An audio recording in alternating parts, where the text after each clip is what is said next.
C'est parti d'un diagnostic agraire qu'on a réalisé du coup pour le stage de fin d'études de la formation RESAD, où on a été sur le terrain pendant 6 mois pour essayer de comprendre quelles étaient les formes d'agriculture, enfin d'élevage en particulier, qui étaient mises en place sur le territoire et quels enjeux étaient liés à tout ça. Et on s'est dit, pour que ça puisse parler un peu à tout le monde et qu'il n'y ait pas juste un gros rapport de 100 pages écrit en anglais qui ne parle pas forcément aux acteurs locaux, on va faire une expo photo. Et du coup, l'idée, c'était que ça parle aux gens et que ça les fasse discuter et que ça puisse, je sais pas, faire prendre conscience des enjeux qui sont des enjeux locaux et que ça aide dans les prises de décision du mieux possible, quoi, parce que c'était aussi notre volonté à nous, et puis c'était une volonté aussi des gens avec qui on a travaillé sur place, qui nous ont accueillis à bras ouverts et qui ont été incroyables. Et du coup, on s'est dit, pour leur rendre l'appareil, c'est chouette aussi de faire quelque chose qui leur parle. Parce que le stage, on l'a réalisé, donc un binôme d'étudiants RESAD et une étudiante de la fac de Sarajevo, qui, elle, a étudié plutôt l'agroalimentaire et qui faisait une étude sur la transformation des produits de l'élevage, en particulier le lait en fromage. Et du coup, on a été 3 sur le projet. Et donc l'expo, elle est exposée à sa fac à elle, donc à la fac d'Amila. Et elle a vocation ensuite à bouger jusqu'à Livno, qui est la ville où on a habité pendant 6 mois et qui est un peu le chef-lieu de la zone où on a vadrouillé pendant nos 6 mois de stage.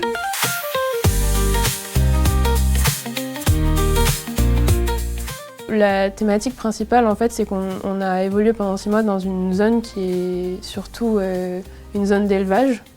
Donc il y a un peu de gens qui font de l'arboriculture et du maraîchage, mais c'est très minoritaire et c'est plus des gens qui font ça pour eux. Et ce qui est l'agriculture qui fait rentrer des sous, on va dire, dans les familles, c'est vraiment l'élevage. Et du coup, il y a beaucoup d'enjeux qui sont très forts et des tensions qui sont très fortes, parce qu'en fait, il y a encore des gens qui font de l'agriculture un peu vivrière, qui vont avoir 4 ou 5 vaches chez eux et qui vendent le lait en surplus à la cave, enfin c'est pas une cave du coup, c'est une coopérative laitière locale, quoi. Et à côté de ça, il y a des gens qui ont 500 vaches à la traite 3 fois par jour avec un robot et ultra mécanisé. Et du coup, il y a un fossé immense qui sépare ces gens-là. Et les subventions, elles sont en partie attribuées au litre de lait. Et du coup, forcément, quand on a 5 vaches et quand on en a 500, on ne reçoit pas les mêmes subventions. Donc du coup, il y a cette idée que les subventions, elles creusent les écarts déjà existants entre les personnes sur place. Et puis après, il y avait aussi dans les manières de faire l'élevage, il y a des gens qui amènent leurs animaux au pâturage et puis d'autres qui les laissent en bâtiment. Et de plus en plus, les gens gardent les animaux en bâtiment parce que c'est compliqué d'amener les animaux au pâturage, en particulier pour l'accès à l'eau. Et du coup, les gens n'ont pas forcément les moyens de mettre en place d'imperméabiliser des zones, quoi, dans la nature pour que ça fasse des retenues d'eau. Donc du coup, ils abandonnent les zones qui sont les plus éloignées de la maison et ils se rapprochent de plus en plus des bâtiments, quoi, jusqu'au moment où les vaches, elles restent constamment dans les bâtiments et elles sortent plus. Du coup, il y a ce problème de l'eau.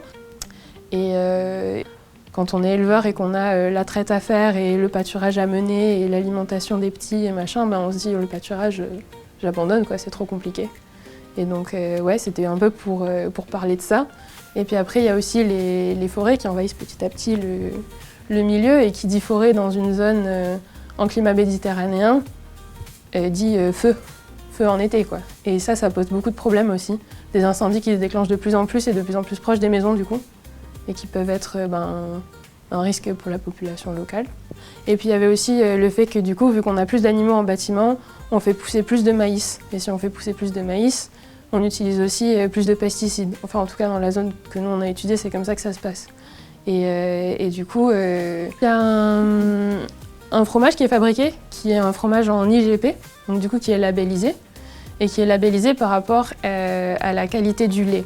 Et du coup, cette qualité du lait, elle vient en partie de l'alimentation des animaux. Et le label il a été déposé au moment où il y avait beaucoup d'animaux qui pâturaient. Du coup, la qualité du lait, elle était en partie liée aux herbes qui sont dans les prairies de pâturage. Et c'est des herbes qui ressemblent un peu au thym, au romarin, ces choses-là qui sont très typiques du climat méditerranéen et d'une zone de garrigue un peu. Et du coup, comme on alimente de plus en plus les vaches avec le maïs, on perd cette qualité du lait. Et on perd aussi la typicité du lait, parce que ce qui fait qu'on labellise un produit en IGP, c'est qu'il est fabriqué dans une zone et du coup lié à l'alimentation qu'on peut avoir dans une zone en particulier. Mais si on nourrit les vaches au maïs, finalement, que les vaches elles soient élevées au maïs en France, élevées au maïs en Bosnie, le lait c'est le même, quoi. Et du coup, on n'a plus la typicité du fromage. Et ça pose question aussi dans la labellisation du produit, sa qualité, et puis et du coup, la labellisation en soi, quoi. Qu'est-ce qu'on labellise? Les bourrèques, c'est la spécialité locale, c'est des espèces de, comment on pourrait dire ça, de la pâte feuilletée avec beaucoup d'huile, des patates à l'intérieur ou de la viande et tout ça cuit au four. Et ça, c'est vraiment délicieux et c'est le truc que les gens mangent sur le pouce comme ça, ou que les gens font dans les familles aussi. Enfin, c'est le truc un peu traditionnel qu'on voit partout. Quand on va chez les gens, on est accueilli avec des bourrèques parfois, quoi. Et le raki, ça c'est l'alcool de prune local. Et ça, on n'a pas le droit de faire une interview si on n'en a pas bu au moins un verre. Et le bonheur. Le bonheur de partager une expérience à trois, de découvrir de nouveaux paysages, de découvrir de nouvelles manières de faire l'agriculture. Et puis aussi de se balader en Europe sans être en Union européenne et de comprendre ce que ça implique un peu aussi.